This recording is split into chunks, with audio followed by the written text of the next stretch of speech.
vencer o meu Senhor. Apague tudo que eu já escrevi, os erros que eu fiz. Escreve agora com teu sangue o meu final feliz, para que o mundo leia o teu amor em mim, em poesia possam ver o teu amor sem fim.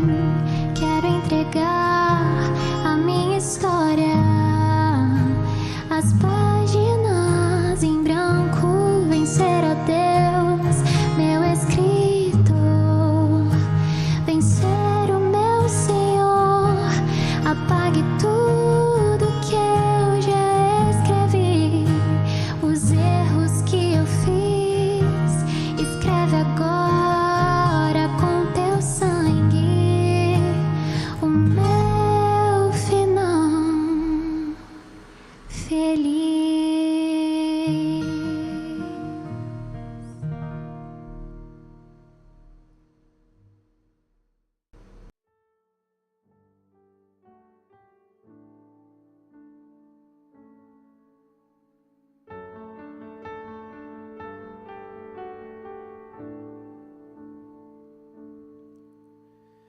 Eu busco tempo para tantas coisas, são tantos planos para pouco tempo. Em meio a tudo que existe tempo, eu já não tenho tempo para falar com Deus. Eu me disponho para o trabalho e sem notar eu perco o horário. Só resta tempo para fechar a porta pra tudo que na realidade importa. Não tenho tempo para descansar, rever amigos e conversar. Já não consigo me assentar à mesa e alimentar o que a alma almeja. E quando eu quero viver o tempo, tal fumaça some no momento. E antes que tudo perdido esteja, e antes que tarde demais eu perceba que ganhei o mundo, perdendo a alma. Tentei de tudo, me vi sem calma. Busquei tão longe, quando tão perto teria tudo do jeito certo. Vencer o Senhor deste mundo, vencer o Senhor da minha vida em todo o tempo, Deus.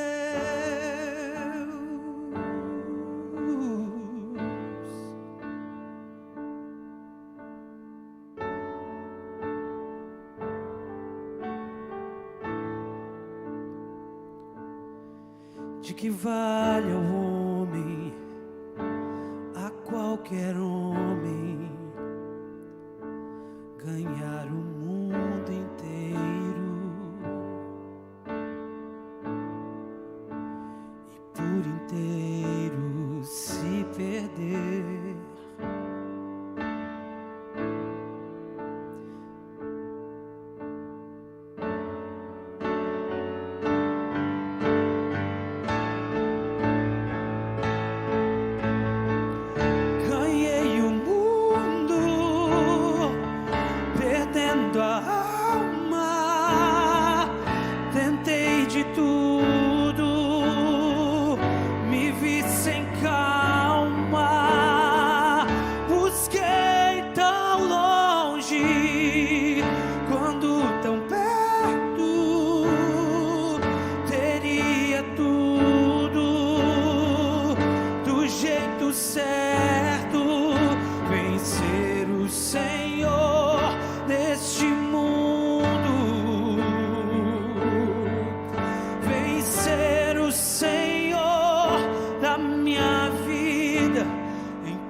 quero seguir os passos de Jesus. Ele é o amor e eu quero ser também. Ele ensinou que tudo é nada sem amar. Amar sem preconceitos, amor sem diferença. Aprender a perdoar com Jesus.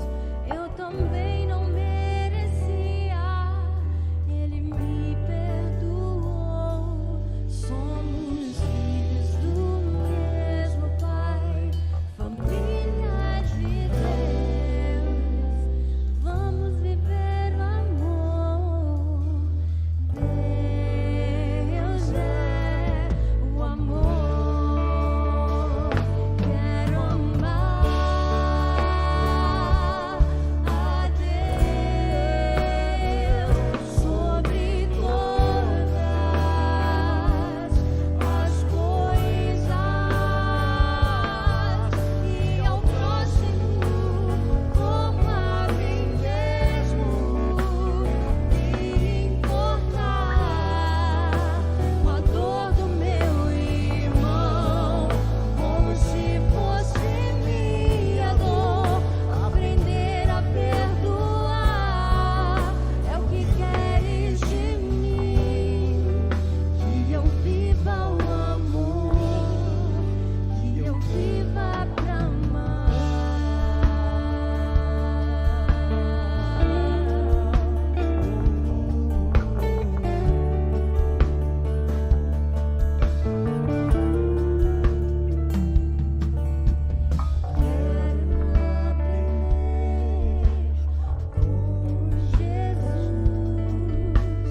Quero seguir os passos de Jesus.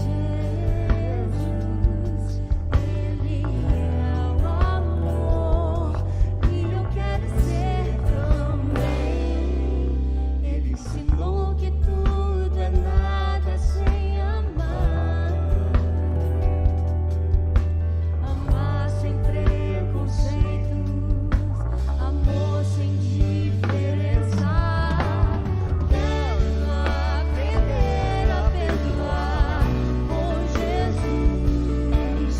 Eu também não merecia, Ele me perdoou. Somos filhos do mesmo Pai, família de Deus. Vamos viver no amor. Deus é o amor. Quero amar a Deus sobre todas as coisas e ao próximo como a mim mesmo, me importar com a dor do meu irmão, como se fosse minha dor. Aprender a perdoar é o que queres de mim, que eu viva o amor, que eu viva pra amar. Bom dia, bom dia, bom dia. Paz e graça da parte do nosso Senhor. Vamos colocar de pé? Vamos orar ao nosso Deus, agradecer por mais um dia de vida, por mais uma noite que Ele nos preservou, guardou a nossa família. Vamos orar ao Senhor. Pai querido, nós te bendizemos, nós louvamos o Teu nome, Senhor, pela graça do Senhor sobre nós, pelo Teu amor incomparável e por tudo aquilo que o Senhor tem feito e há de fazer no nosso meio. A Ti, Senhor, o nosso louvor, a nossa gratidão pelos benefícios que o Senhor tem nos feito. E a Ti nós pedimos e suplicamos o Teu favor, a Tua direção para este culto, para todo este dia de adoração ao Teu nome. Que o Senhor possa estar no meio do Teu povo e que o Senhor receba o nosso louvor e a nossa adoração. Sê conosco, Senhor. Nós oramos assim em nome de Jesus. Amém. Que segurança nós temos? A nossa segurança está no nosso Deus. Vamos cantar? Vamos bem dizer.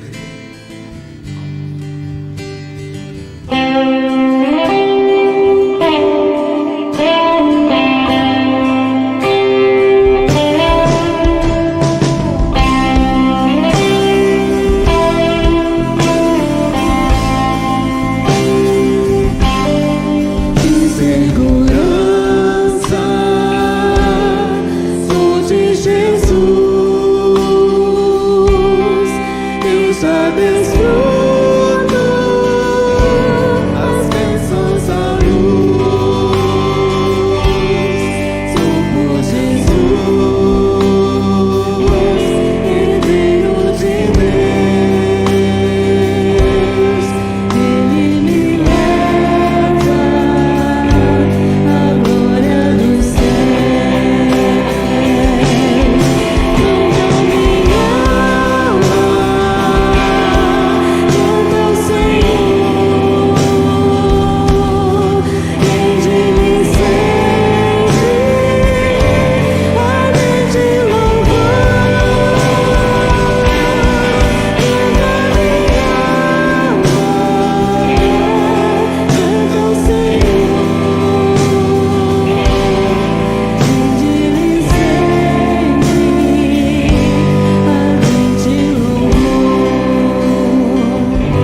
Louvado seja o nome do Senhor. Que alegria, que alegria. O nosso Senhor é mais que uma voz. O nosso Senhor é tudo para nós. Vamos bendizer ao Senhor. Vamos cantar a Ele.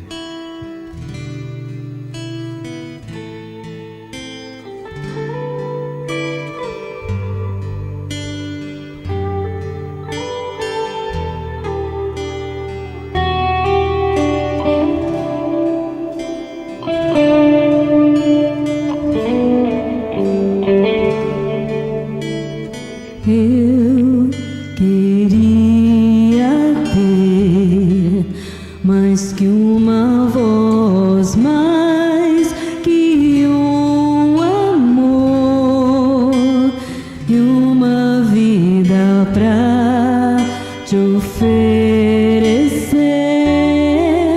pois tu és muito mais que eu possa ter.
Poder sentar, igreja. Bom dia, povo mais que lindo que amamos tanto.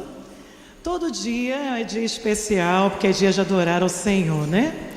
Mas hoje mais do que especial, pela vida daqueles que o Senhor um dia chamou, e eles atenderam a esse chamado de conduzir um rebanho. Gostaria de convidar todos os pastores e pastoras presentes na nossa igreja para que venham aqui para frente. Pastor João já está aqui. Nossa igreja é muito abençoada. Pastor Elieder, pastora Ana. Tá faltando. Cadê pastor Valdir? Pastor Alessio. Ah, você vai tocar. Tá. Pastor James. Aqui, ó. Aqui na frente. Isso, aqui na frente. Aí. Tem mais pastores. Ah, já está chegando daí. Está faltando mais um. Cadê? Pastor Marcelo, mais lindo. Pastor. Amo de paixão esse pastor. Eu sou privilegiada, né? Ter um pastor 24 horas. Até porque nós somos líder agora, né? Botafogo. Tá faltando, pastor. Cadê o pastor Valdir? Tá aí? Queridos, como somos gratos a Deus pela vida de vocês, viu, pastora? Obrigada por atender a esse chamado e pastorear com tanto amor e carinho, pastor Liender. E o Ministério Infantil, né, que vê o exemplo de vocês, se sentem privilegiados de poder adorar a Deus, dizendo a Ele muito obrigado pela vida de vocês. Então, vou deixar com eles agora a palavra, porque da boca da criança é que sai o perfeito louvor. Então, que eles agora possam ministrar, né, a palavra na vida dos nossos pastores e pastoras. Bom dia, gente. Hoje estamos aqui para agradecer pela vida do nosso pastor e da nossa pastora. Tem cuidado tão bem de mim e de vocês e pregado tão bem assim.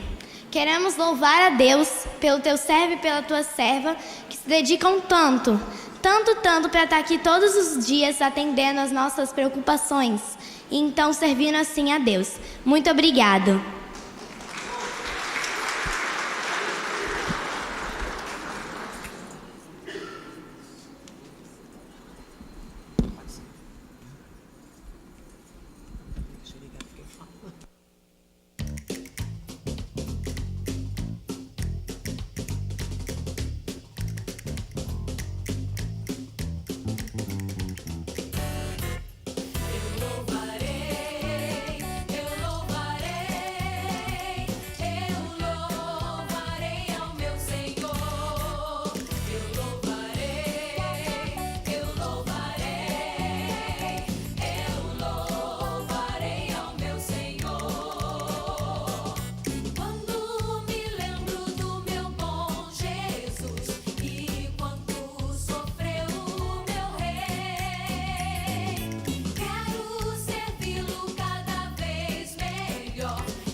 Sejam todos.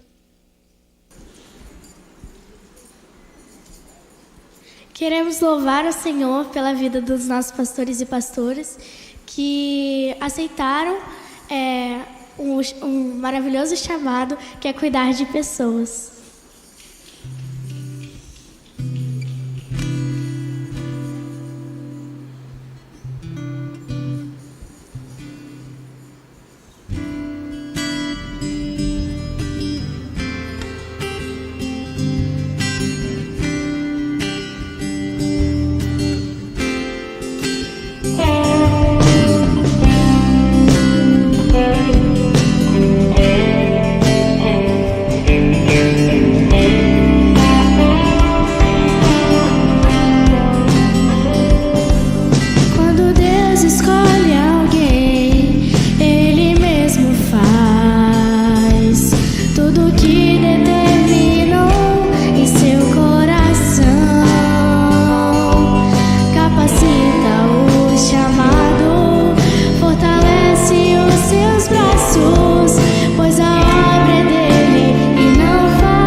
Bom dia. Hoje nós estamos aqui para agradecer a vida dos pastores e das pastoras. Eu queria que eles se levantassem, por favor. E eu quero pedir para que todos estendam a mão para eu orar pela vida deles. Pai nosso que estás no céu, santificado seja o vosso nome, Senhor. Obrigado, Senhor, por mais um dia que os pastores e as pastoras estão aqui para pregar a Tua palavra, Senhor. Abençoa a vida deles para que nada de mal aconteça com eles. Obrigado porque todos os domingos eles estão aqui para conduzir o Teu rebanho e falar sobre mais de Ti, Senhor. Obrigado, Senhor, por tudo. Em nome de Jesus, amém.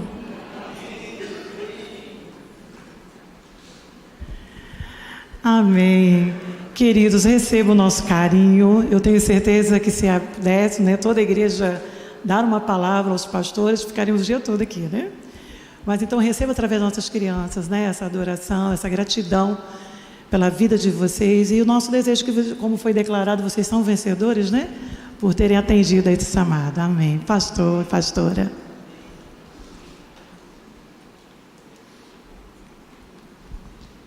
Amém. Gente, que coisa boa, né?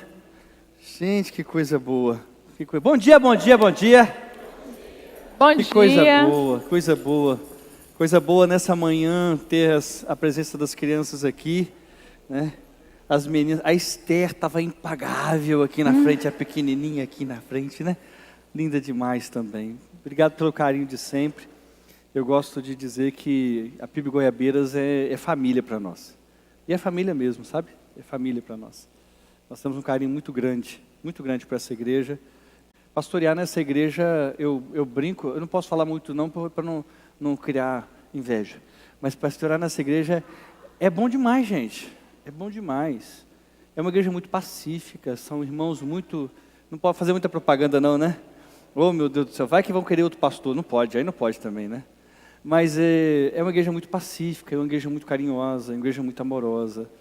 É uma igreja de extremo respeito, de um cuidado com a gente, assim, muito grande. É um presente de Deus mesmo para nós, né?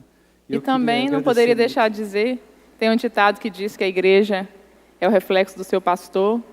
E nós somos todos sempre incluídos por você numa relação de igualdade. Você faz questão de dizer isso, você faz questão de fazer isso. Você faz questão de não se colocar como um pastor acima de outros pastores, mas sempre traz gente junto com você. A começar de mim, que estou aqui sempre do seu lado, você nunca se coloca acima de ninguém. Isso é para nós um espelho, um modelo.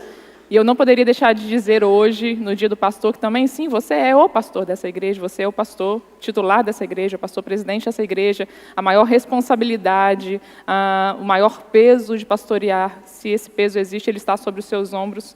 E se a igreja é pacífica, é amorosa, é porque você é pacífico e amoroso, e eu não conheço alguém mais pacífico e amoroso do que você. Você é da paz, você é do consenso, você é do diálogo, você é alguém que coloca todo mundo na mesa e trata todo mundo com o maior respeito e igualdade, e você não poderia receber uma outra coisa que vem deste rebanho, senão aquilo que você entrega.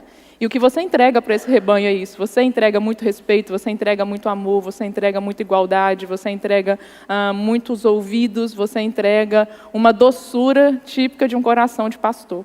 E hoje, no dia do pastor, já que eu estou aqui, você divide esse espaço especialmente comigo, não só comigo, mas com os nossos outros pastores, auxiliares, mas já que você divide preferencialmente comigo, e eu tenho o privilégio de ter a palavra, eu também não poderia deixar de dizer que isso que você tem recebido da igreja, porque você também tem entregado, é uma via de mão dupla, é uma reciprocidade, e nós gostaríamos, acredito que falo em meu nome, poderia ser suspeita por ser sua esposa, mas poderia ser também a quem fala isso com mais sinceridade por vê-lo para além deste espaço aqui, né? Então, eu acho que eu falo em nome da igreja quando a gente agradece a Deus por termos um pastor como você e podemos inspirar na sua humildade, na sua integridade, na sua generosidade, na sua entrega amorosa. Então, obrigada por ser nosso pastor.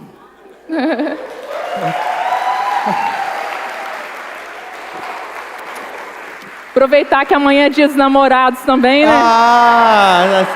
Tá explicado. Gente, eu tô vermelho, não? É a luz. Aproveitar o momento, né? Oh, meu Deus do céu. Já estou semeando para amanhã, né? Obrigado, meu bem. Obrigado. Eu fico sem graça. Obrigado. Essa igreja realmente é bênção para nós. É bênção para nós. Obrigado. E eu faço o que agora? Que agora eu me perdi agora. Agora vamos dar os avisos. Agradecer também a equipe, né? Nossa equipe que pastoreia. Tá certo. Oh, Dividir, como sempre você divide, né? Também as bênçãos dessa caminhada com a nossa equipe pastoral maravilhosa que está com a gente todo o tempo. E que bom que é para a gente poder fazer isso em equipe, né?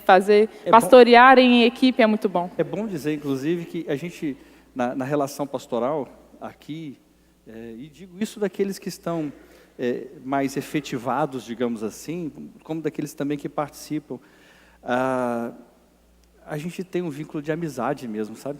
Eu acho isso muito legal. Acho muito legal. Um clima de respeito e de amizade. Eu brincava no início, né, quando a gente estava no início, hoje em dia nem precisa mais disso, mas no início eu brincava o seguinte: olha, aqui dentro dessa sala a gente pode discordar, o pau pode quebrar aqui dentro, a gente pode conversar de tudo, mas depois que a gente sai daqui a gente tem que estar unido num só pensamento, juntos, né? E a gente é muito disso hoje, é um bando de doido, de torcedor do Corinthians não, mas é um bando de louco que entra junto com a gente em umas loucuras também. E aí, quando um dá uma loucura, os outros vão atrás. Inclusive, uma das loucuras, né? Vou dar aqui os créditos. A próxima loucura que nós vamos fazer é ideia do pastor James. Porque nós temos todo ano, gente, a nossa festa de Pentecostes. O que é a nossa festa de Pentecostes? Só para lembrar, alguém perguntou, mas por que o nome é Pentecostes? Gente, porque foi no dia de Pentecostes que o Espírito Santo desceu sobre a igreja. E o que o Espírito Santo promoveu? Comunhão, partilha, amizade, vida junta. E aí, o domingo de Pentecostes foi 2 domingos atrás. A gente sempre faz, né, nessa época do ano, próximo ao domingo de Pentecostes, uma festa de comunhão da igreja. E aí, a gente geralmente faz aqui no pátio e a rua. Mas esse ano, o pastor James, na nossa reunião de equipe, virou e falou assim: por que não fazermos lá no terreno? Para a gente já poder ir se apropriando daquele espaço. E mais, a gente não só faz a festa no sábado, como fazemos o culto lá domingo. Aí todo mundo falou, mas isso vai dar um trabalhão. Nós vamos ter que montar a tenda, nós vamos ter que levar as coisas para lá. Mas aí um olha para o outro e fala, vamos todo mundo junto? Vamos, vai dar trabalho danado, mas nós vamos? Vamos. E nós estamos indo, gente. Só que se a equipe pastoral vai, vocês não vão, vai ser um trabalhão danado e não vai valer a pena. Então vocês têm que vir junto com a gente, amém? No sábado, dia 24, então grava aí na sua agenda, nós vamos ter a festa de Pentecostes. Como é que é a festa de Pentecostes? É uma festa para celebrarmos isso que a igreja deve ser cheia do Espírito Santo. Comunhão, alegria, amor, partilha. Cada um vem trazendo um pratinho de alguma coisa para compartilhar. E a gente vai ver que quando cada um compartilha um pouquinho, a gente tem uma mesa de banquete, né? Assim, os nossos junta-prato. Isso é um milagre da ação do Espírito Santo, gente. Como que pode cada um trazer um pratinho de um negócio e quando a gente vê, tá aquele mesão que parece que dava para alimentar 10 vezes de nós, não é assim? Típico da PIBG. Típico da PIBG. Então você vai trazer um pratinho de alguma coisa, um refrigerante, um suco e nós vamos fazer festa. Se você está em pequeno grupo, você vai procurar o líder do seu pequeno grupo, porque os pequenos grupos vão fazer os panelões de caldo, de canjiquinha, de canjicão. Então, aí você vai compartilhar com ingredientes para isso. Então, se você está em pequeno grupo, você procura o líder para ver o que o seu pequeno grupo vai trazer. Se você não está em pequeno grupo, não tem problema nenhum. É só você vir para a festa trazendo o que você quiser trazer. Salgadinho, bolo, arroz doce, fala aí o que mais, cuscuz, pamonha, o que você quiser trazer. Você traz, e nós estamos falando de comidas que o pessoal gosta, né? Mas você pode trazer o que você quiser, salgado, cachorro-quente, torta salgada, bolo de liquidificador, o que você quiser trazer, tá bom? Queijo. Queijo com goiabada, pão de queijo. Pode trazer o que você quiser e aí a gente vai compartilhar. Então, os pequenos grupos vão trazer o substancial, né, o grossão. E quem não tiver em pequeno grupo vai poder trazer o que quiser. E é uma boa oportunidade para você conhecer e, de repente, entrar em pequeno grupo também. O tema vai ser nações. Então, a ideia é, se você quiser vir, inclusive, caracterizado, né, com alguma nação, vai ser legal também, se você quiser vir. Eu que preciso dizer isso porque hoje nós estamos no culto da cozinha. Eu falo que o culto da cozinha é o culto do ambiente mais íntimo, digamos assim, mais próximo, né, dos de casa. É o culto domingo de manhã. Por ocasião de uma coincidência, a data da festa é a mesma data de uma festa popular brasileira. Mas não tem a ver com a festa popular brasileira, tá? A gente tem a ver com a comunhão da igreja. Então a gente vai fazer, e a ideia é que você venha, que tenha brincadeira, como a gente tem todo ano, né? Que tenha brincadeira, que tenha as nossas brincadeiras, as músicas, as cantigas de roda, tudo isso acontece, é muito legal. Então, mas isso é daquilo, isso tem relação com aquilo outro, isso só tem relação com a comunhão da igreja, só isso que tem relação. Porque nos outros anos a gente fez no sábado que antecedia o domingo de Pentecostes, mas esse ano não deu, porque o sábado que antecedia o domingo de Pentecostes foi o batismo. Então a gente tinha batismo, depois agora na entrada de junho, no primeiro domingo, no sábado, eu não ia estar aí, que foi o sábado passado, que eu ia estar no retiro das pastoras, sábado que vem, esse sábado agora era feriado, a gente foi vendo o calendário, o único sábado livre era o último sábado do mês, mais próximo da data do domingo de Pentecostes. Então é só por isso, tá, gente? Nós estamos fazendo a nossa festa, é a festa da PIBG, não tem relação com nada nem ninguém, a não ser nós mesmos. Venha, participe, que é legal, é divertido, é abençoado e é nosso. E para o dia 25, eu preciso dizer isso para você. Tiago, dá uma baixadinha nos nossos 2 microfones aqui da frente. No dia 25, gente, nós vamos fazer um culto só, 6h30 da tarde, lá no espaço. Já vai ser um ensaio para o novo templo. As crianças já vão ficar aqui e nós vamos seguir para lá. Eu preciso dizer para vocês 2 coisas. A primeira, nós vamos precisar de ajuda. Vamos precisar de ajuda para poder organizar o ambiente. Então o culto começa às 6h30 para quem está visitando. Para quem é de casa vai começar bem mais cedo com a sua ajuda para poder arrumar a estrutura, cadeira, local e etc. Tanto no sábado também a gente vai precisar dessa ajuda. Esse é um ponto. O segundo ponto é, convida pessoas para estarem com a gente. Convida mais gente para estar com a gente. Vamos fazer um festão mesmo, sabe? Um cultaço mesmo. A gente já está preparando, inclusive, uma mensagem também evangelística para esse momento. Então, eu gostaria que você convidasse amigos, vizinhos, parentes, gente que está desacreditada de igreja, gente que nunca pensou em ir numa igreja. Convida, porque às vezes numa festa especial, tanto no sábado também, se quiser trazer, fique à vontade. Tanto numa festa especial como num culto especial, as pessoas às vezes vão. E a gente quer aproveitar essa oportunidade. E vai ser esse tema, nesse pré-lançamento, digamos assim, né, do nosso novo espaço, né? E vai ser muito legal. As sapatas já estão sendo feitas lá do novo espaço, a obra já está acontecendo, e as colunas já estão chegando do galpão, as coisas já estão se movimentando, e vai ser legal ter a igreja lá, orando junto, cultuando junto, antes mesmo do espaço acontecer, tá ok? Posso contar com vocês, tanto no sábado como no domingo, amém? Perfeito? Eu agradeço por isso, e conto mesmo com a colaboração de todo mundo. Nós vamos entregar nossos dízimos e ofertas. Faltou algum aviso ou não? Acho que não. Nós vamos entregar nossos dízimos e ofertas. Faremos isso enquanto cantamos a próxima canção. Eu quero agradecer aos irmãos pela fidelidade e louvar a Deus pelos fiéis que aqui estão. E dizer que é graças à fidelidade dos irmãos e irmãs que durante tantos anos essa igreja permanece de pé. É graças à fidelidade.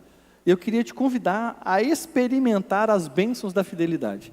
A experimentar as bênçãos de poder receber também de Deus, generosamente, para que generosamente a gente também possa contribuir. E nós temos um grande desafio pela frente como igreja. Aliás, 2 desafios. O desafio do novo espaço e de adequar esse espaço para as crianças, também é um desafio para a gente. E aí eu conto com você, irmão, conto com você, com a sua ajuda, com a sua colaboração, com a sua contribuição, porque infelizmente a gente precisa de recursos para isso. Então eu quero ser bem transparente com os irmãos e ao mesmo tempo dizer para os irmãos da felicidade daqueles que já estão contribuindo com a gente e já estão se envolvendo. Aproveite essa oportunidade. Se você tem ainda dúvidas, faça desse momento um tempo de oração. E se você tem a possibilidade de entregar seus dízimos e suas ofertas, faça isso generosamente. Nós precisamos da sua ajuda nesse tempo, muito mais agora do que nos anos que se passaram, tá bom? Deus, muito obrigado, Jesus. Eu quero pedir ao Senhor que o Senhor abençoe os irmãos e irmãs aqui, e que nós tenhamos, Pai, no nome de Cristo Jesus, nós tenhamos a vitória de pisarmos nesse novo espaço, com organização, com estrutura, preparado para receber não apenas a nossa família, mas aqueles que irão visitar a nossa casa. Abençoe-nos, Pai amado, prospera essa obra, Senhor, prospera essa obra, prospera, Senhor Deus amado, esse templo que nós estamos vivendo, prospera as famílias, e na prosperidade de cada irmão e irmã. Que o Senhor abençoe, Deus, para que haja mantimento, para que haja realmente vida nessa casa que é a PBG. No nome de Jesus. Amém. Amém. Amém.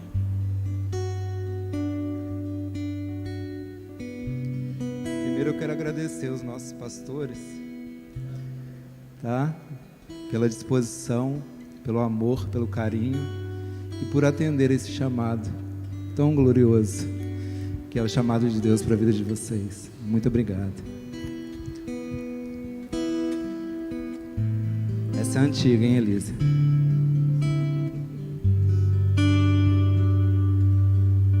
Quanta coisa tenho feito para o meu próprio prazer. Tenho andado à procura do meu próprio bem viver.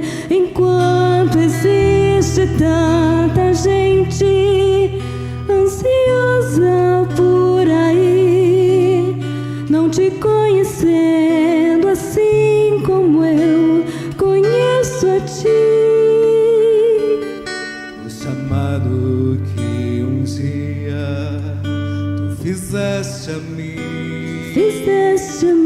e ao qual sem hesitar eu disse sim. Ressoou em meus ouvidos como da primeira vez, e a ti, Jesus, eu novamente digo sim. Eis-me aqui, Eu livre sou ao teu dispor, para onde tu quiseres me enviar. Me coloco submisso a ti, Senhor, para o teu querer em mim realizar. O chamado que um dia tu fizeste a mim, e ao qual sem hesitar eu disse sim. Ressoou em meus ouvidos como da primeira vez, e a ti, Jesus, eu novamente digo sim. Eis-me aqui, eu livre sou ao teu dispor, para onde tu quiseres me enviar. Me coloco submisso a ti, Senhor, para o teu querer em mim realizar. Eis-me aqui, eu livre sou ao teu dispor, para onde tu quiseres me enviar. Me coloco submisso a ti, Senhor, para o teu querer em mim realizar. para o teu querer em mim realizar. Para o teu querer Em mim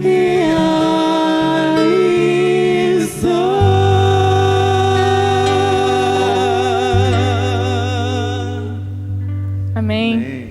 Amém. Lindo Amém. demais, hein? Essa é das Lindo antigas. demais. Asaf Borba.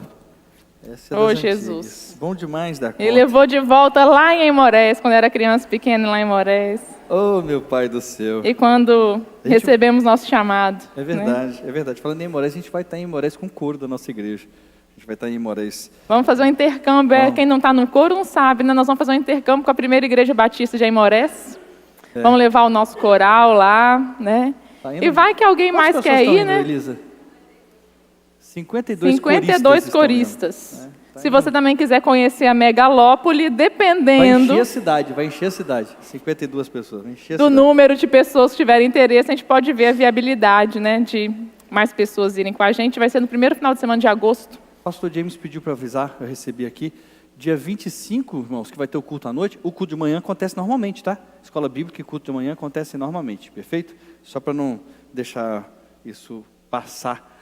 E também vou aproveitar, vou dizer de cara aqui, vou aproveitar no dia 25, já que a gente vai ter todo esse ambiente de culto, nós vamos ter um momento de oferta especial, focado no novo espaço, ok? Já para a gente já ir se preparando, o coração e o bolso para esse dia, né?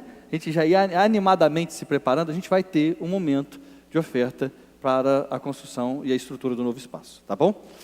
Meus queridos irmãos e irmãs, voltamos à nossa série de mensagens, depois de alguns domingos, né, que a gente não estava falando sobre o livro de Atos dos Apóstolos, a gente deu aquela interrupção para fazer o mês da família.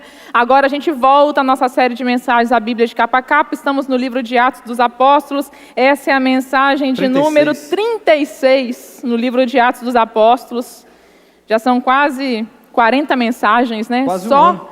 em Atos dos Apóstolos. Nós estamos quase um ano estudando Atos dos Apóstolos. Só para você lembrar, vamos fazer um quiz para a gente lembrar de Atos dos Apóstolos. Quem foi que escreveu Atos dos Apóstolos? Foi Lucas. Muito bem. Do ponto de vista étnico, Lucas era classificado como um gentio. Alguém falou? Para os irmãos para facilitar. Muito bem, Lucas era classificado como um gentio. Lucas, no seu livro, está contando como o evangelho se expandiu, saindo de Jerusalém, chegando até no fim do mundo. É no fim do mundo mesmo, nos confins da terra. Obviamente, o fim do mundo do seu tempo, né? Que foi a Europa. Mal sabiam eles que o fim do mundo éramos nós, né? Que o evangelho ainda ia atravessar o oceano, ia chegar do outro lado do mundo mesmo, né? Então, mas ali Lucas está contando como que o evangelho se expandiu no poder do Espírito Santo para Jerusalém, Judeia, Samaria, e até os confins da terra e até Roma, Ásia, etc. e tal. E o texto começa dizendo em Atos sobre esse momento pós-ressurreição de Jesus, a igreja reunida, a descida do Espírito Santo, as pregações em diversos lugares, até que em um determinado momento, Pedro e Cornélio, essa primeira abertura aí aos gentios, até que em um determinado momento Deus chama Paulo e Barnabé, e Paulo agora convertido, de perseguidor a perseguido, e eles vão nas suas viagens missionárias. Começa-se um processo de viagens missionárias, e nós passeamos por várias dessas viagens missionárias. Agora nós estamos nessa viagem de Paulo, a terceira viagem de Paulo, onde ele tem o objetivo de abrir igrejas e fortalecer as igrejas que já foram abertas. Resumindo tudo, né? Abrir igrejas e fortalecer igrejas que já foram abertas. E aqui nós estamos no finalzinho da terceira viagem missionária de Paulo, e essa vai ser a sua última viagem missionária.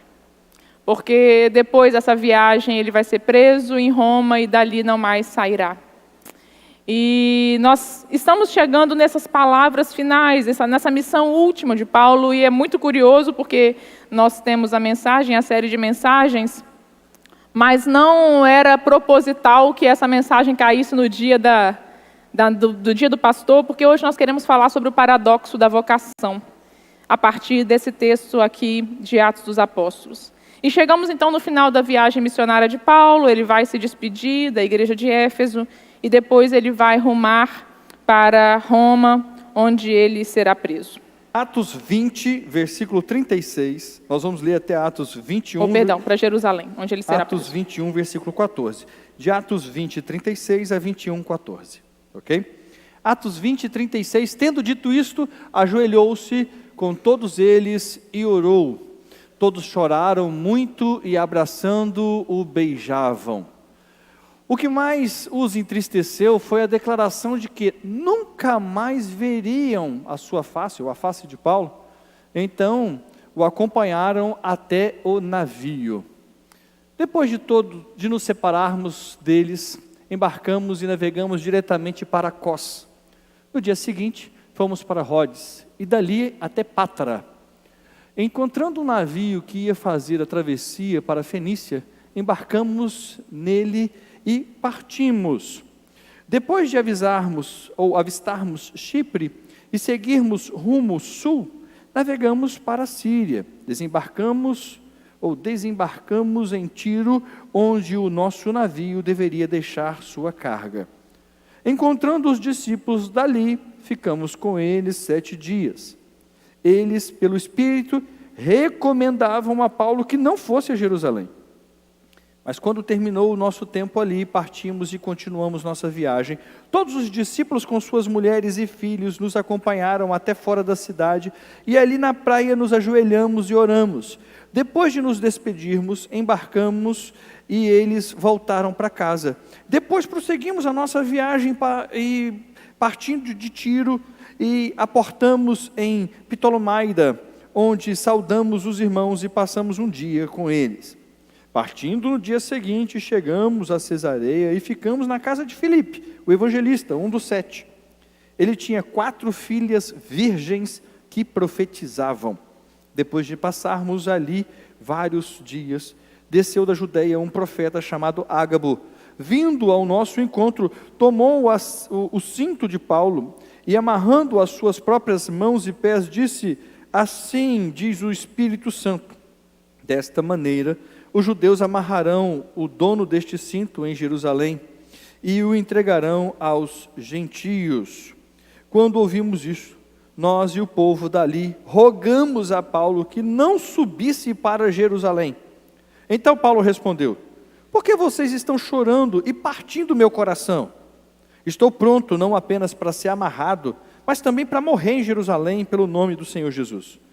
Como não pudemos dissuadi-lo, desistimos e dissemos: seja feita a vontade do Senhor. Obrigado, Jesus, mais uma vez, por esse texto belíssimo que narra os vários pontos e passagens por onde o apóstolo Paulo passou.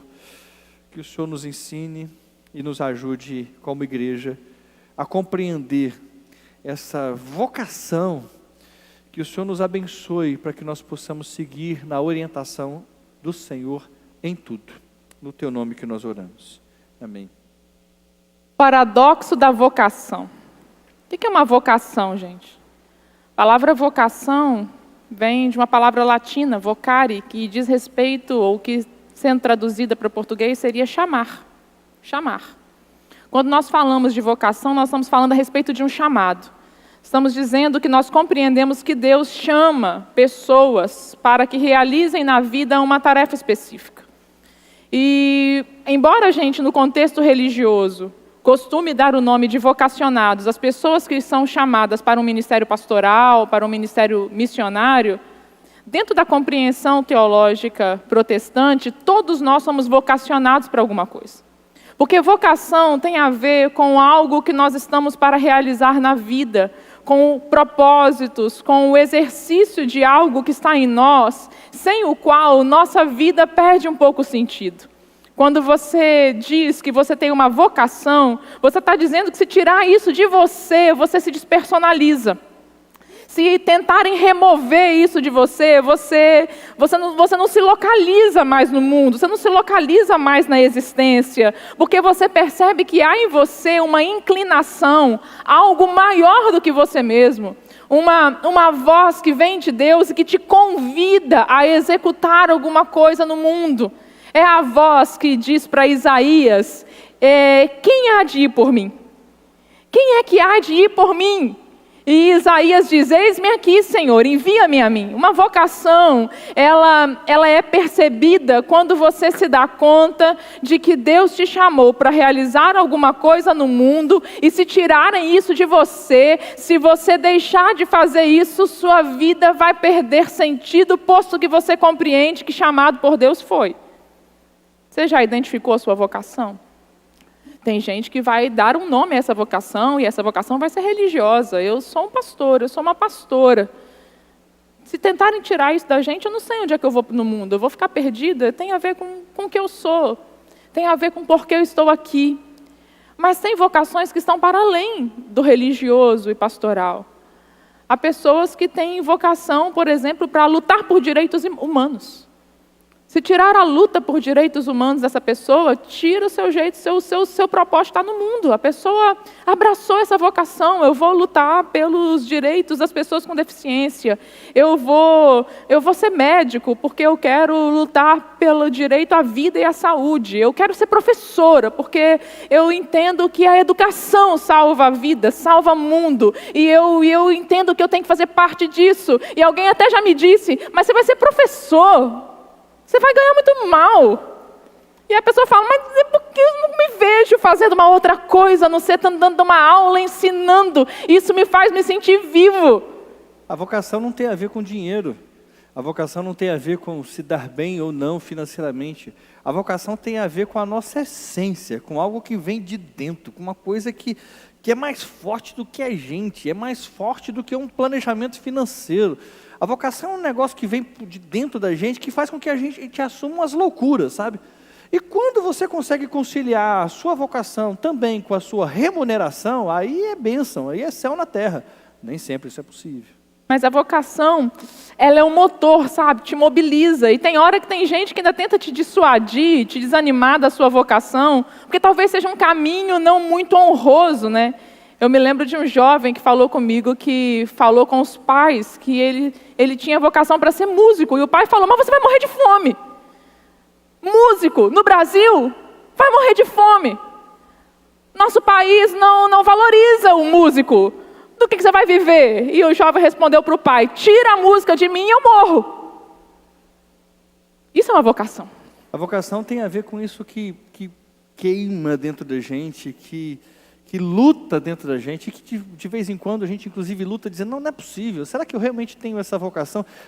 Por que as pessoas não valorizam isso? Mas eu sinto como que impulsionado, como que empurrado nessa direção. E eu tenho a sensação de que no nosso tempo, vocação tem sido substituído por possibilidades de remuneração.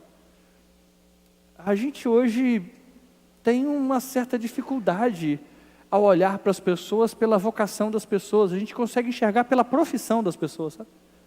Mas nem sempre a profissão é a vocação. Quando você olha, por exemplo, para alguém, ou você vai para os nossos seminários, o pastor Gilmar está aqui, né? O pastor Jedai está aqui, você vai para os nossos seminários. No passado, você via jovens novos, dizendo, eu sou vocacionado, eu quero isso para a minha vida. Você vai para os nossos seminários hoje, na maioria, não são todos, mas na maioria nós temos o quê? Pessoas que trabalharam, se aposentaram e agora querem dedicar um tempo para conhecer mais. Há inclusive uma preocupação, como que vai ser no futuro tudo isso? Como que a coisa vai acontecer? Isso eu falo da vocação pastoral, mas existem N situações em que a gente vê a vocação como sendo trocada pela remuneração, onde nós estamos impulsionando os nossos filhos e os nossos jovens a serem aquilo que dá mais dinheiro. Mas nem sempre o que dá mais dinheiro dá mais felicidade. Nem sempre o que dá mais dinheiro faz queimar o coração. Você sabe qual é a sua vocação? Sua vocação é aquilo pelo que queima o seu coração. Sua vocação é aquilo que se alguém tentar tirar de você, você vai dizer, mas se tirar isso de mim, eu morro. Minha vida perde brilho, perde sentido, porque eu entendo que estou sendo chamado por Deus para fazer algo aqui. Uma vocação dá propósito de existência, porque é a voz de Deus. É como se a gente estivesse dizendo, eu sei que fui chamado por Deus para exercer isso que eu estou exercendo. Qual é a sua vocação? Uma vez descobrindo qual é a nossa vocação, eu queria que a gente mergulhasse nesse texto aqui de Atos para pensar que a vocação ela é um paradoxo. E ela tem dois aspectos, pelo menos. Aqui nesse texto nós enxergamos dois aspectos que queremos compartilhar com vocês e que nos ajudam a encarar essa vocação e a exercê-la com mais maturidade, a exercê-la com um pouco mais de pé no chão. Primeiro detalhe da vocação é que, embora ela seja uma experiência individual, ela é uma experiência validada e fortalecida pelas pessoas que estão à nossa volta. É uma experiência validada, fortalecida e reconhecida pelas comunidades onde nos inserimos. Não apenas num momento histórico, como por exemplo no caso de Paulo, onde a comunidade olha para ele, impõe as mãos e o envia, mas numa continuidade. A igreja, nesse caso da comunidade de Paulo, continua validando o ministério de Paulo, continua apoiando o ministério de Paulo, continua abraçando esse ministério, extremamente desafiador, por sinal. Veja que no livro de Atos dos Apóstolos, todas as vocações são reconhecidas, validadas, impulsionadas e mantidas pelas experiências das comunidades. Então, quando Paulo e Barnabé são separados para a obra missionária, diz o texto aqui, lucano, que o Espírito Santo soprou nas comunidades: separai-me, Barnabé e Saulo, para a obra que eu os tenho enviado. Então, veja que a vocação é uma experiência individual, mas que é reconhecida, validada, impulsionada pela comunidade. No caso de Paulo e Barnabé, que estavam aqui com uma vocação religiosa, uma vocação que tinha a ver com a vida comunitária no aspecto religioso, espiritual, mas a gente pode ampliar isso para outros ambientes também. Quando nós percebemos que temos uma vocação, a nossa voz nunca é a única voz que afirma sobre ela. Outras vozes afirmarão essa vocação. Outras pessoas vão chegar para a gente e dizer: nossa, mas você é muito boa nisso que você faz, mas você faz isso muito bem, você já pensou nisso? Nossa, isso que você fez me abençoou tanto, me deixou tão feliz. Nossa, mas quando você fez isso e você se aproximou de mim, eu senti algo tão especial na sua atuação. Você que é professor vai ouvir dos seus alunos: tia, você é a melhor tia do mundo, né? Você é a melhor professora. Se você é um músico, alguém há de dizer para você: mas cara, o que você faz é muito bacana, isso é muito bonito, essa música sua. Já pensou em gravar um CD? Agora ninguém grava CD mais, né? Já pensou em colocar no Spotify, né? Eu ia perguntar como é que faz hoje, grava em Spotify? Coloca no Spotify, né? Já pensou em colocar no Spotify? Se você é artesão, alguém vai dizer para você: mas meu Deus, que coisa linda que você fez, o teu artesanato é diferenciado. Nós vamos ouvindo vozes que nos validam, e a gente precisa ter sensibilidade a essas vozes, porque essas vozes, elas são mais fortes do que as tradições. Essas vozes são mais fortes do que os dogmas. Essas vozes são mais fortes do que, inclusive, os impeditivos que possam acontecer para seu exercício. Eu me converti com 11 anos de idade, numa igreja presbiteriana do Brasil, né, no interior de Aimorés. Então, pense numa igreja tradicionalíssima, de uma denominação onde hoje mulheres não podem sequer pregar. Tá? Foi nessa igreja que eu me converti, uma igreja onde mulheres não pregam, não exercem nenhum tipo de liderança. E a igreja toda me chamava de pastorinha. Pensa que louco isso. A igreja me chamava de pastorinha, era pastorinho e pastorinha. Adolescente, numa igreja onde mulheres não podem ser isso. Por sinal, me envia e te envia. O meu pastor falou com a minha família: essa menina tem chamado. Como? Numa igreja onde isso não é possível. Essa menina tem um chamado, vocês têm que deixar essa menina aí se preparar, porque Deus tem um chamado para ela. Mas a minha mãe perguntava: mas chamado para quê? Ele falava: ainda não sei, mas ela tem. Ele não tinha nem palavras para dizer que chamado era esse, porque faltava na sua estrutura religiosa dar um nome para isso. Não existia na estrutura religiosa da Igreja Presbiteriana de Aimorés um nome para uma menina vocacionada. Não tinha um nome para isso. Mas ele sabia dizer que tinha uma vocação ali. É muito louco, porque as pessoas vão se aproximando de você e vão dizendo para você o que você é, sem que você mesmo se dê conta do que você é. Já aconteceu com você? Já aconteceu com você? É a criança que pequenininho pega o giz para escrever no quadro, né? E brinca de dar aulinha, e que todo mundo fala: mas essa menina, esse menino, ele tem isso. A vocação, ela é sempre validada, experimentada, reconhecida numa dimensão do coletivo. E eu acho, inclusive, que a gente precisa, como igreja, a sociedade também precisava disso. Começar a observar as múltiplas inteligências, as múltiplas capacidades. A gente bota o menino na escola para aprender física, química, a matemática, o português, para passar no Enem. A maioria dos ensinos hoje é focado para passar no Enem. Como é que você forma um artesão? Nós estamos precisando de artistas que trabalham com artesanato maravilhosamente bem. Como é que você forma um pintor? Quantos têm uma vocação intrínseca? O músico, o poeta que está em escassez, está em extinção. O escritor, a escritora. A gente está preocupado muitas vezes não com a vocação, e aí eu falo pensando na próxima geração, viu, irmãos? Não com a vocação dos nossos filhos, ou com a nossa mesmo, mas com a possibilidade de sustento. Com a possibilidade, na nossa lógica, dele se manter. Quando existem inúmeras inteligências e capacidades que estão em escassez. Há pouco tempo eu vi uma reportagem de uma senhorinha, não sei nem onde, eu sei que é no Espírito Santo, mas que faz objetos de barro com artesanato e criou a família inteira fazendo artesanato com coisinhas de barro. E que sensacional! Eu confesso que se eu fosse fazer aquele negócio de barro, ia sair um troço esquisito, um Demogorgon, um negócio esquisito naquele negócio ali, meio demoníaco, um trem estranho ali. Né? Tem gente que tem. E aí a gente vai sendo validado, e por vezes a gente vai sendo, na nossa história religiosa e educacional, a gente vai sendo tolhido. Não, para com isso, menino. Não vai por aí não. Como se educação fosse só saber 1 mais 1 igual a 2.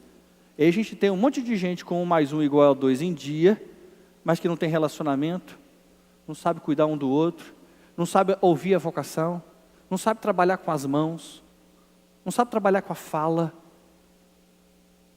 Um monte de gente capacitado e que teve às vezes até a vocação. Tem gente que tem vocação para vendas. Já viu, gente? Você chega para comprar um botão e você sai com a camisa inteira. Tem gente que tem vocação. E a gente não valoriza a vocação, a gente valoriza o título. Aí é que é o problema. Tem muita gente que tem título que devia ser rasgado. E tem muita gente que tem vocação que não tem título nenhum, igual o Botafogo, mas que deveria ser valorizado. Que piadinha infame. Podia perder a oportunidade. Depois que Marivone falou aqui, né? A questão é, as pessoas vão olhar para a gente, e eu queria te convidar a olhar para os seus filhos, e observar vocação, e não profissão. A profissão vem depois. Mas observar vocação, e impulsionar a vocação. Uma pessoa vocacionada, irmãos, fazendo com amor aquilo ali, dá certo, funciona. Então, o que desperta vocações é a voz das comunidades. A voz das comunidades. E aí, quando eu estou falando comunidades, estou falando das múltiplas comunidades que nós frequentamos, começando pela nossa família, a nossa igreja, a nossa escola. Onde tem um coletivo, coletivos despertam vocações. As pessoas começam a olhar para a gente e dizer que a gente tem alguma coisa que é vocacional. O que as pessoas dizem para você? O que as pessoas reconhecem como diferencial em você? E como você valida e reconhece diferenciais nas pessoas? Então, vocações são conhecidas e validadas por comunidades e são mantidas por comunidades. Porque quando nós falamos de vocação, estamos falando tudo isso por ser muito bonito, é algo dado por Deus, é algo que dá sentido à vida, mas manter uma vocação tem um preço, e um preço muito alto.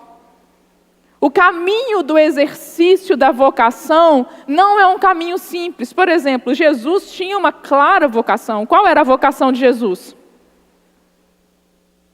Jesus foi vocacionado para quê? Para salvar a humanidade. Vai morrer lá na frente. E como que ele ia fazer isso? Passando pela cruz. Sim ou não? Na vocação de Jesus tinha uma cruz no meio do caminho? Tinha ou não tinha? Um dia, o Pedro, muito amistosamente, tentou desviar Jesus da vocação dele. Lembra disso? Pedro amava tanto Jesus que ele tentou desviar Jesus da vocação. Falou, Jesus, não, o senhor não vai morrer na cruz, não. Pelo amor de Deus, não vai acontecer isso com o senhor de jeito maneira. Como é que Jesus respondeu para ele? Afasta, Satanás, porque você não cogita das coisas dos homens, mas de Deus. A vocação inclui passar por momentos, circunstâncias muito difíceis e desafiadores. Você está querendo que eu viva uma vocação sem cruz? Ô, meu querido, você está enganado no processo. Toda vocação nos convida a passar por calvários. Toda vocação nos convida a um tipo de negação. Por isso que Jesus diz assim: aquele que quiser vir após mim, a si mesmo se negue, tome a sua cruz e siga-me. Cruz não é sofrimento, cruz é caminho de vocação. Mas neste caminho de vocação tem dores também, sim ou não? E aí, o que é que mantém a gente no caminho da vocação? Porque nós vamos lá, vamos ver a história de Paulo agora. Paulo e Barnabé estão lá, levantados pelo Espírito Santo. Veja, eles estão vocacionados pelo Espírito Santo. O Espírito Santo falou claramente na vida da comunidade: me separem o Barnabé e o Paulo para a obra que eu tenho chamado. Foi o Espírito Santo que mandou, mas uma vez que eles entram, tudo acontece com eles, gente. Eles são presos, eles são perseguidos, eles recebem açoites. O caminho da vocação de Paulo incluiu momentos de muitos dissabores, de dores profundas no corpo e na alma. E o que é que sustentou o apóstolo Paulo nos momentos mais difíceis da sua vocação? Está aí no versículo que nós lemos, no versículo 36. Ele está dizendo, Atos 20, ele está dizendo, está se despedindo dos Efésios, falando do trabalho que ele fez. E dito isso, ele se ajoelhou com todos eles e orou. Todos choravam muito e abraçando, o beijavam. O que fortalece a gente a viver a vocação? Quando essa vocação inclui também atravessar os calvários da vida. E o que fortalece, o que mantém vocações, gente, é apoio e afeto. O que sustenta as pessoas numa vocação quando estão atravessando os seus calvários é apoio e afeto. O que sustentou Jesus quando ele estava no Getsemane às vésperas da cruz? Ele chamou os seus discípulos mais próximos e falou o quê? Venham vigiar comigo, venham orar comigo, venham estar comigo, venham ser presentes comigo, venham colocar comigo as suas orações. E quando ele vê os discípulos dormindo, ele é tomado de tristeza e fala: vocês não puderam vigiar comigo nenhuma hora. Sabe, gente, porque qualquer vocação, seja essa vocação uma vocação pastoral, seja a vocação que você está exercendo no seu mundo, no seu local de trabalho, na sua família, na sociedade, essa vocação inclui passar por calvários muito amedrontadores. E o que nos faz não desistir quando a gente está atravessando os calvários é saber que tem gente com a gente, orando com a gente, abraçando a gente, beijando a gente, sim ou não? A gente só continua uma vocação se a gente souber que a gente não está sozinho. Paulo aqui vai dizer, o texto está dizendo o seguinte, versículo 37, todos choraram muito e abraçando o beijavam. O que mais os entristeceu foi a declaração de que nunca mais veriam a sua face. Essa é a tradução da Bíblia Nova Versão Internacional. A tradução da Bíblia de Jerusalém se aproxima mais do original.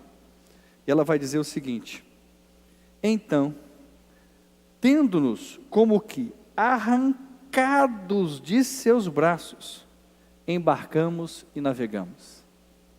É um sentimento de cuidado tão grande. Era como se eles não quisessem soltar o Paulo, na tradução da Bíblia de Jerusalém, né? Os efésios agarraram eles, abraçados, chorando, e alguém teve que arrancar o Paulo dos braços deles para que Paulo pudesse seguir viagem. Como que arrancados dos seus braços. Ao mesmo tempo que nós temos esse amor que move para que a gente continue na direção, mas a missão, ela grita. Ela grita para nos tirar de uma zona de conforto. Só existe vocacionado para áreas que causam desconforto na gente.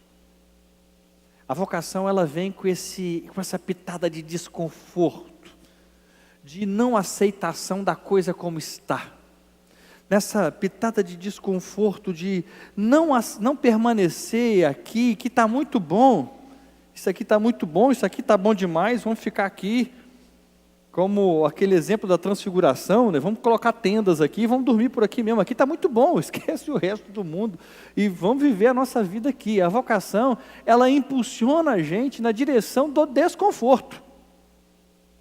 do desconforto. Porque quem quer viver uma vida confortavelmente, sendo este vocacionado, não vai viver. Não vai conseguir viver. Algo queima dentro dele, o tempo todo queima dentro dele, o tempo todo. E a gente, pensando na vocação pastoral, a gente entra de cabeça com a vida, ministério, recursos físicos, emocionais, intelectuais, no mundo chamado igreja. E igreja é uma coisa maravilhosa, você tem coisas maravilhosas. Eu gosto da expressão de C.S. Lewis, que ele vai dizer que as maiores alegrias ele viveu no campo religioso, e as maiores tristezas ele viveu no campo religioso. Porque tem esse dualismo que acontece dentro da igreja, essa coisa maravilhosa e ao mesmo tempo tenebrosa que acontece dentro da igreja. Aí a gente vem aquele momento que a gente está, não está tão bom aqui, mas Deus está impulsionando para a gente sair dessa zona de conforto e ir para um outro espaço maior. Ou então Deus está impulsionando a gente a sair desse ambiente confortável e gerar um certo desconforto agora. Não tem como ser vocacionado querendo ficar simplesmente de braços cruzados, deixando a banda passar, vendo a vida me levar, a vida leva eu. Vocacionado, para qualquer que seja a sua vocação, ele sempre quer caminhar na direção de crescer ainda mais, de poder ajudar ainda mais. E aí Paulo vai estar aqui num ambiente confortável, mas a palavra de Paulo é: eu vou para Jerusalém para ser morto. Eu vou para Jerusalém para o meu Calvário. E Lucas faz uma coisa muito bonita aqui. Se você pegar a história de Jesus caminhando para Jerusalém, para ser morto em Jerusalém, e pega um paralelo com a história de Paulo caminhando para Jerusalém, para ser condenado em Jerusalém, Lucas faz um paralelo muito similar da história de Paulina com a história de Cristo. Assim como Pedro queria impedi-lo de ir, as suas comunidades, né, ali, comunidade de Éfeso e outros discípulos também queriam impedir Paulo de ir. Não vai, Paulo, você não vai. E ele entendia que ele precisava completar a sua missão indo até Jerusalém. Então, se a vocação nos coloca na direção do desconforto, o que sustenta a gente? O que sustenta a gente é saber que nós temos gente que nos abraça, que nos beija e ora conosco, que ora por nós. Então, eu queria primeiro perguntar a você sabe quem são essas pessoas que fazem isso na sua vida? Que te abraçam, que te beijam, que oram por você e que impulsionam a sua missão. A gente precisa saber quem são essas pessoas, a gente precisa reconhecê-las, percebê-las, valorizá-las. Essas pessoas que nos abraçam, não querem largar. Falando hoje para a igreja, o que um pastor mais precisa? O pastor precisa dessas pessoas. O melhor presente que um pastor pode ganhar, não só no dia do pastor, mas na sua caminhada pastoral numa igreja, não é camisa, gravata, sapato ou terno. É bom também. Nem queijo ou pão de queijo. O melhor presente que um pastor pode ganhar é saber que tem gente que abraça, que beija, que ora com a gente. Gente que ama, gente que está junto, gente que vai dizer: olha, eu sei que a caminhada pastoral tem calvários difíceis, mas nós estamos aqui com você. Vocês não estão sozinhos, tem uma comunidade junto, tem um povo junto. Pastor, nós estamos abraçando, nós estamos orando, nós estamos aqui. Eu sei que você vai passar por momentos difíceis, vocês, pastores, vão passar por momentos difíceis, mas nós estamos juntos, nós estamos aqui, juntos. Se nós estivermos diante de um calvário, nós vamos juntos abraçar, beijar, chorar e orar, juntos. O seu calvário vai ser o nosso calvário também. O Senhor não vai estar sozinho. O Senhor não vai estar como... Nós não queremos ser como os discípulos de Jesus que dormiram, mas a gente vai estar aqui orando junto.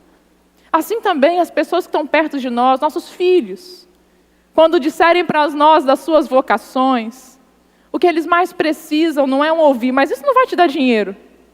É ouvir: meu filho, esse caminho é um caminho árduo, mas nós vamos estar aqui, nós vamos junto abraçar, beijar, orar e estar com você. Você não está caminhando um caminho fácil, viu, meu filho? Eu me lembro quando minha família entendeu que eu tinha um chamado pastoral. Não foi fácil minha família entender isso, porque minha família tinha grandes projeções para mim. Me considerava uma filha muito inteligente, eu era uma aluna premiada na escola, medalhas de honra ao mérito estudantil, essas coisas todas. Então, minha família tinha grandes sonhos e projetos para mim, achava que eu ia ser juíza, desembargadora, médica. Essa menina vai... E que podem ser vocações também para várias pessoas. Né? Até o dia que minha família descobre que eu tenho uma vocação religiosa. Minha família, boa parte não era cristã, aliás, só minha mãe era crente na época. minha família falou, meu Deus do céu, o que essa menina vai arrumar da vida dela? Decepção. Que decepção. Não falaram assim, né? Não falaram assim. Mas eu sei, o semblante deles caiu. Mas eu me recordo muito de tudo que meus familiares me disseram. Minha mãe, meu pai, minha tia. Se é o caminho que você quer para você, você vai contar com a nossa ajuda. Nós vamos estar aqui.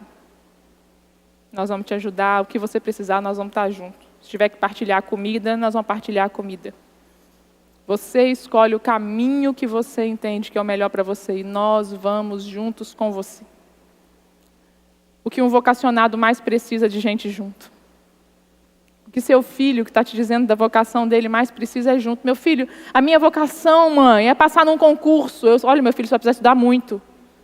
Mas nós vamos estar aqui com você. Junto, trazendo seu lanchinho para você estudar. Te desobrigando um pouco das coisas da casa, para você focar nos seus estudos. Mas nós vamos juntos, nós vamos te abraçar, beijar, e orar, e chorar com você. E quando estiver pesado, nós vamos estar juntos. Porque o que um vocacionado mais precisa é saber que ele tem apoio. O que mantém uma vocação é apoio. Nenhuma vocação se sustenta sem apoio comunitário, sem rede de apoio. Sem rede de apoio, uma vocação morre. Sem uma igreja que apoia, morre ministério pastoral. Não tem ministério pastoral se a igreja não vier junto. Tem, pastor Isilmar, com quantos mil anos de ministério? Quantos anos de ministério, pastor Isilmar? Quantos mil anos de ministério foi boa? 37 anos de ministério, pastor Isilmar. Uma vocação pastoral se sustenta sem apoio da igreja? Mata o pastor. Não tem como. Não se sustenta. Mas também não se sustenta uma vocação como de professor.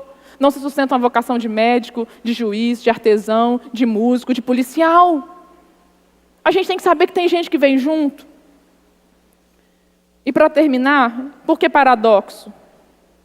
Porque apesar de ser uma experiência que se revela, impulsiona e fortalece na experiência comunitária, apesar de ser uma experiência que só se mantém na experiência comunitária, toda vocação tem uma face extremamente solitária.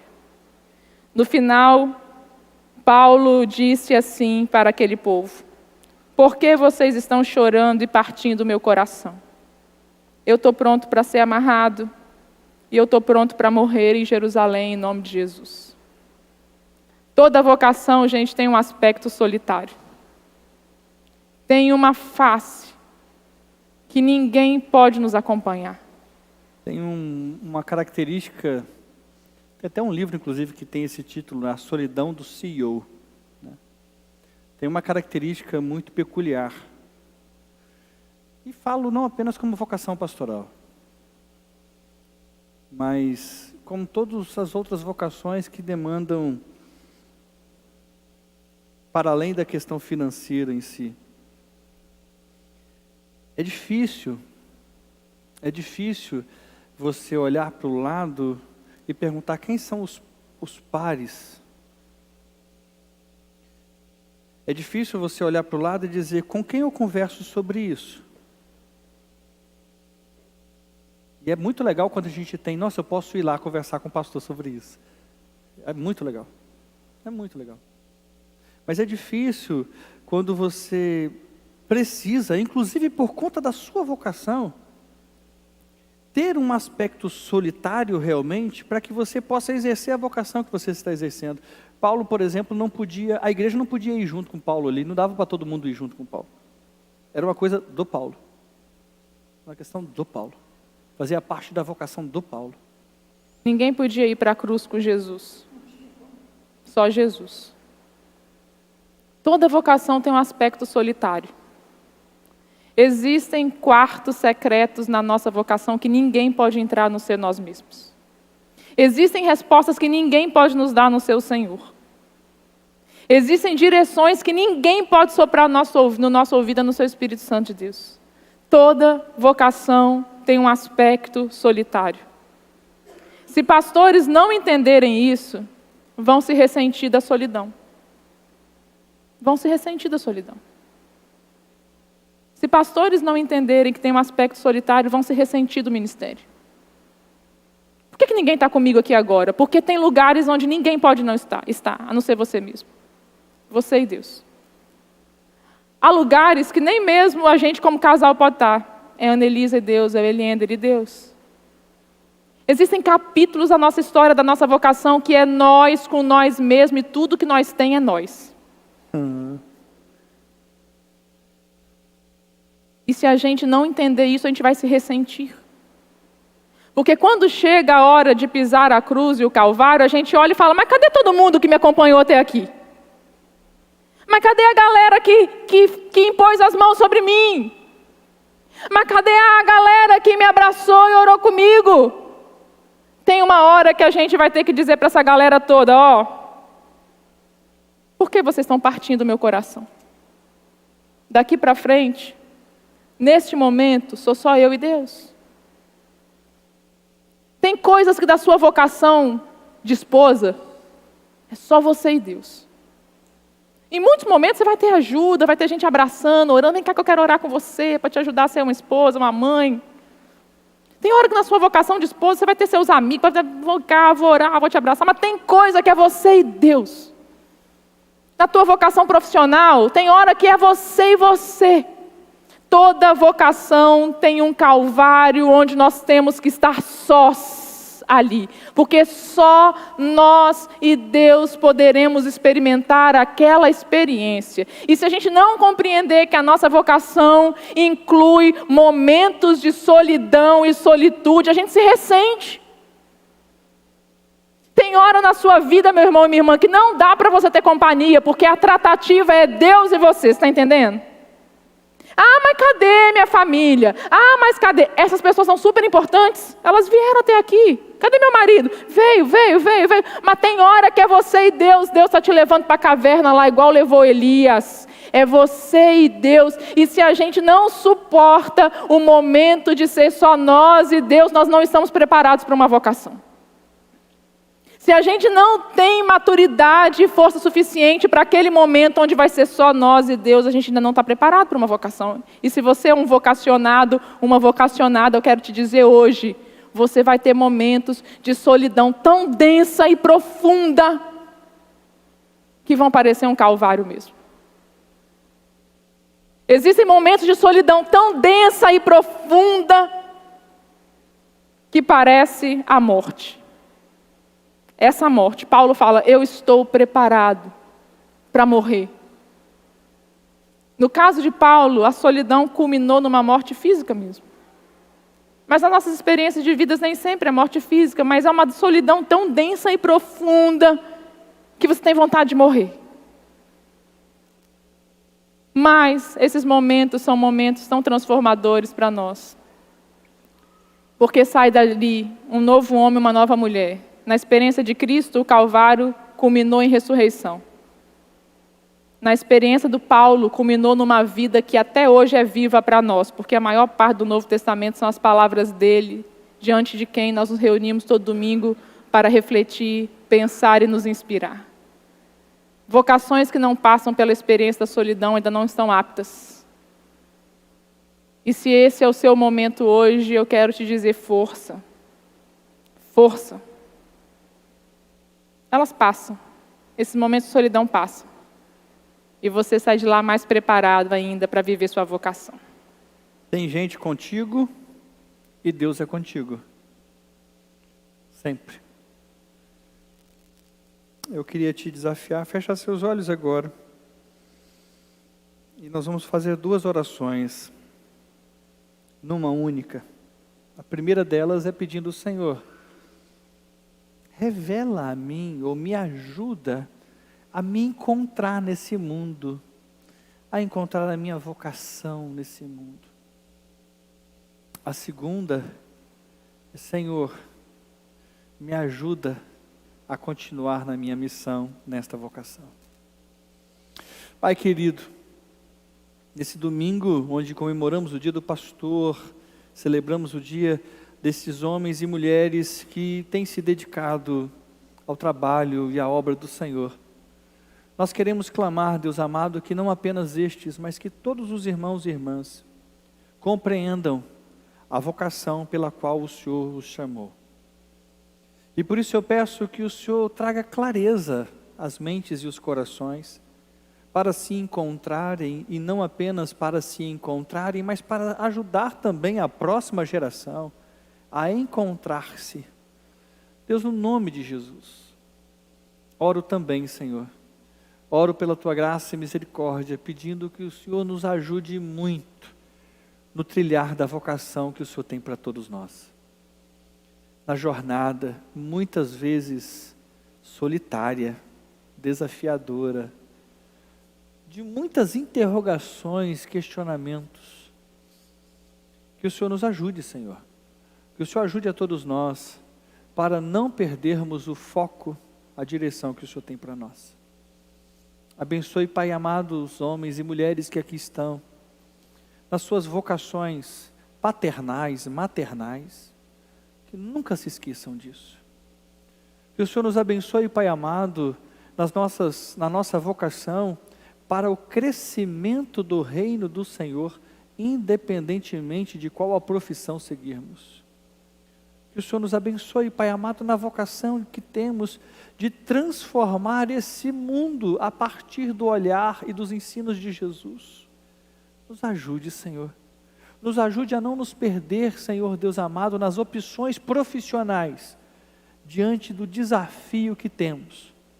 Porque, Senhor, nós precisamos lembrar todos os dias, nós não somos daqui, somos cidadãos dos céus. E a nossa vocação tem a ver com o céu.